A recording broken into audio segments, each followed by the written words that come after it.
Bonjour tout le monde, aujourd'hui petite démonstration de mon compresseur de code que je suis en train de fabriquer pour le plaisir. Donc ça ici présentement je suis dans un projet bidon, on va ouvrir une page PHP que vous voyez à quoi ça ressemble. Donc ici j'ai plusieurs fichiers CSS que vous pouvez également voir en haut ici. J'ai des commentaires pour Internet Explorer, j'ai du script, j'ai d'autres commentaires pour Internet Explorer ainsi que d'autres scripts ici. J'ai un mélange entre du PHP et du HTML avec des commentaires, tout ça. Pour l'instant, il n'y a à peu près rien d'optimal pour mon fichier de projet. Le CSS, ça ressemble comme ça ici. Et les scripts, ça ressemble à ça ici. Et puis j'ai du PHP. J'ai même du PHP brut ici comme ça. Donc maintenant, il est le temps de vous montrer mon compresseur de code qui fonctionne avec l'utilitaire de commande Windows. Je vais me rendre sur le dossier de mon projet, comme ça ici. Et maintenant, j'ai juste à exécuter la commande de compression qui est Thingiverse. Et puis là, ici, vous voyez le projet qui est en train de se compresser dans la fenêtre des commandes. Ici, on voit qu'il vient de terminer sa compression et qu'il l'a fait en 3,35 secondes.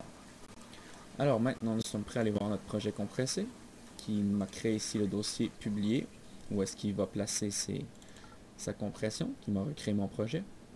Si j'ouvre le même fichier que j'avais, vous pouvez voir maintenant que l'HTML et le mélange HTML-PHP étaient totalement compressés. Vous pouvez remarquer aussi en haut que les fichiers ont été fusionnés. Avant, j'avais tout ça ici. Maintenant, j'ai juste mon style, mes fonctions générales et mon script. Et puis là, ici, si vous voyez, mon CSS a été compressé aussi. Et mon PHP brut a été compressé, ainsi que mes scripts. Maintenant, comment on fait pour savoir où est-ce qu'il fusionne ces fichiers? Comme là, présentement, il a mis mon style ici et il a mis mon script ici en fin de page. Pourquoi c'est là comme ça? C'est simplement parce que dans notre projet initial, j'ai ici un script qui est en bas de page et quand il a fait sa fusion, il savait qu'il devait fusionner lui, lui, lui et lui ensemble. Et pour s'assurer que lui ici fonctionne, ben, il a ramené tous les autres en faisant un script ici et il l'a placé à cet endroit-là. Donc si je supprime ce script-là, comme ça ici, la fusion va se passer ici, après tous les commentaires d'Internet Explorer ici. Donc pour vous montrer que ça fonctionne, j'ai sauvegardé, je réouvre l'utilitaire de commande,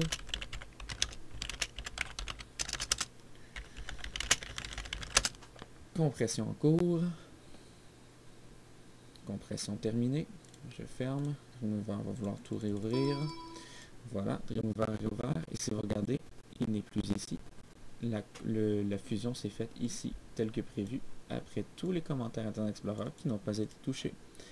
Donc voilà, c'est un petit aperçu de mon compresseur de code qui n'est pas fini, mais qui fait déjà une grosse partie du travail qu'il est censé faire. Ça sera sorti au cours du mois. Il sera disponible sur Fred Develop dans le courant du mois. Je vous souhaite tous un joyeux temps des fêtes. On se revoit sous peu.